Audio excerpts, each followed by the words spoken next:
Hello, everybody. Welcome to the Real J Burnham Show. So, welcome, movers and shakers. How the heck are you? Today, I want to talk to you about hiring friends and family. Is that something you should do? Is that a smart idea? Well, let's get right into it. Let's get into this subject because I'll tell you what, this has been the bane of my business right now. I'll tell you, hiring friends and family. Now, there's good and there's bad, and there's pluses and there's minuses. All right, so let's get into it. I'll just go into a little bit of a story of my story about hiring friends and family. So I had a very good friend. Well, first he was an employee, and then he became a pretty good friend.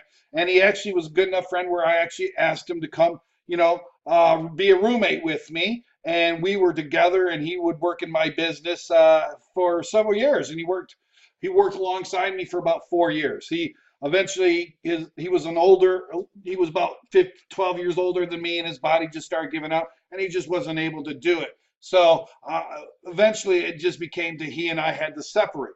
However, that said, is he had several family members. One of them was his son. Now, I've talked about his son before. I'm not going to mention the guy's name. It's one, it's none of your guys' business. And two, trying to protect his privacy as well as a little bit of his dignity. However, he is going to be the butt of this joke. So my friend's son comes to work for me.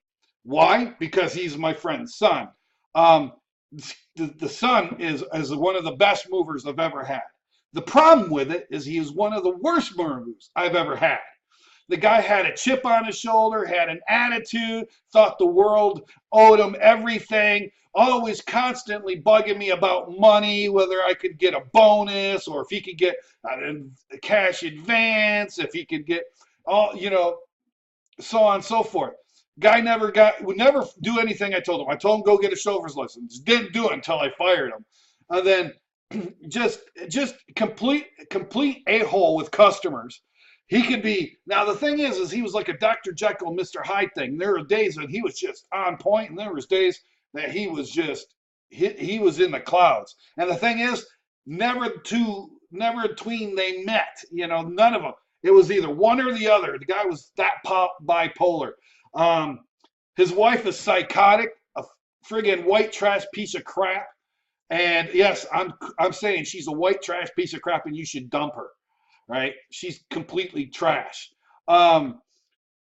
She was just a very toxic individual, which would make him toxic. And it was just an unfortunate situation. But the guy, like I said, when he was on point, he was on point. But when he was off point, I mean, he just no. But most of the time, he was off point, and he lied all the time. He stole money. He lied on his time card, which in my opinion is theft. He would fudge at this, and he'd tell people how to get away with things, and it was just not okay. And it's just, and I would fire him, but my buddy who I had working for me would always rehire him, and it just got to the point where it's like, all right, you both got to go. This is just, it's just you've got to go. I try to make it work with my friend.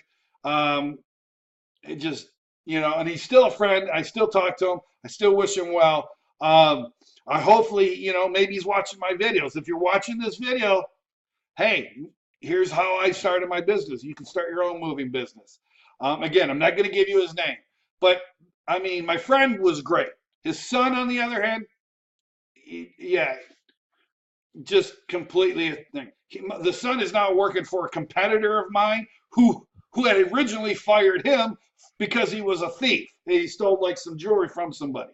So yeah, which he got in trouble with the police for. But anyway, it's just, so there was that. Another thing is, but the good part about it is because he was my friend's son, I knew what was going on. He couldn't lie to me, even though he tried every day and every time.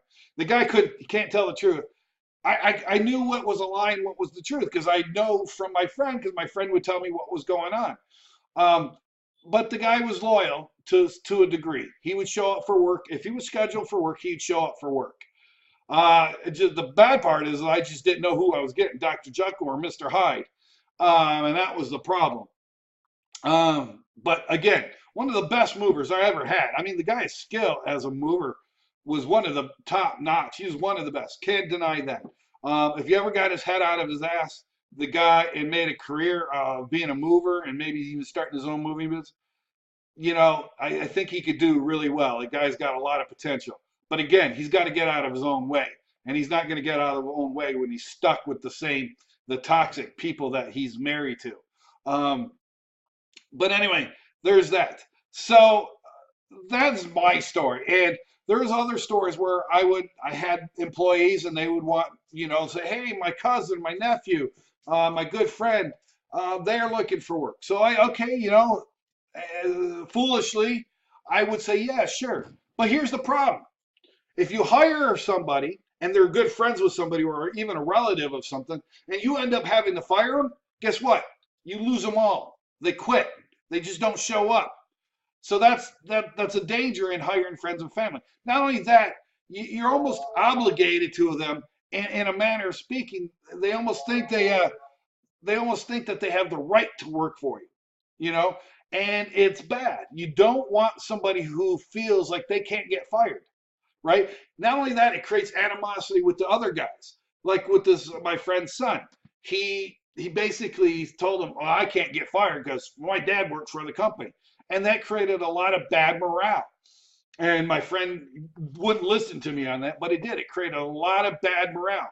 Not only that, my friend would not put in ethics on his own son. He could not tell his son that he was doing wrong. He could tell other people, hey, you're screwing up, but he wouldn't do that to his son because it was his son. And it just creates a whole problem. So my advice in this very short video is don't hire family and friends.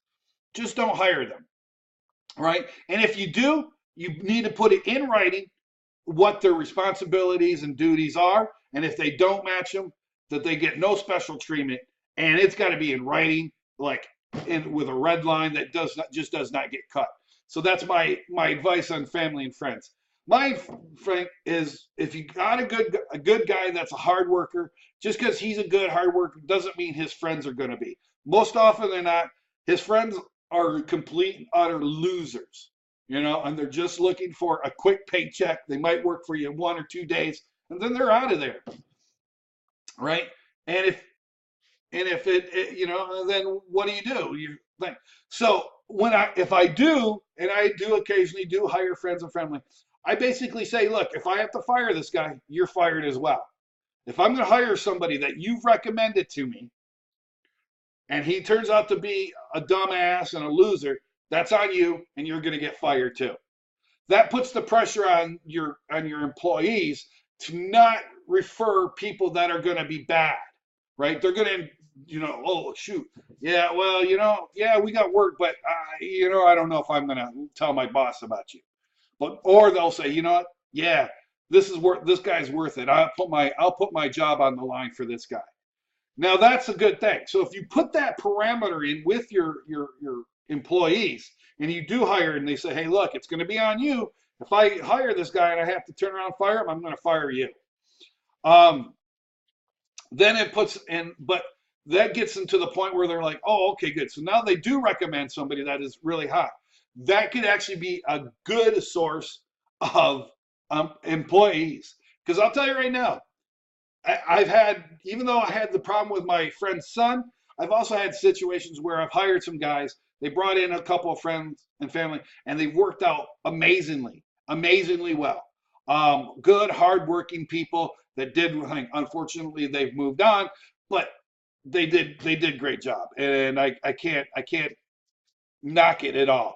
So your employees are a great source of finding other people that wish to get work.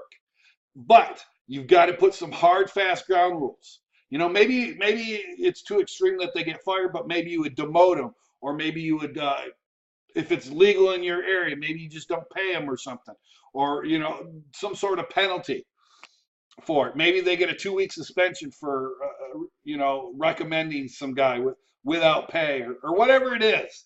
But you're going to have to put in some checks and balances if you're going to hire family and friends. My suggestion, if you hire a family, You got to put it in writing. They understand in writing. They sign it. It goes into their employee file. They know exactly what their duties and responsibilities are. Because if they don't live up to their duties and responsibilities, they got to go just like any other bad employee, right? You shouldn't feel obligated to keep them on just because they're a family or friend. How many of these bar rescue shows or business rescue shows have you get in there and you see the family is working and one family member is just a complete utter moron and just really bringing everybody down? Quite often, actually. Just watch some of those shows, and you're going to say, "Nope, you got to go, buddy." But sometimes it also works. Sometimes it's magic and it works. So you got to be open to it. But be open to it, but make sure you put in your checks and balances. So should you hire family and friends? My first gut knee-jerk reaction, no. But if you do, make sure that there's something in writing so that protects your and covers your butt. Okay, guys? That is what I got to say to you. Thank you so much for being a member of this YouTube community. I appreciate you coming to the thing. Like this, give me a thumbs up if you like this video. Make sure you share this with all your family and friends. And of course, subscribe to my channel. Thank you guys. Have a great day.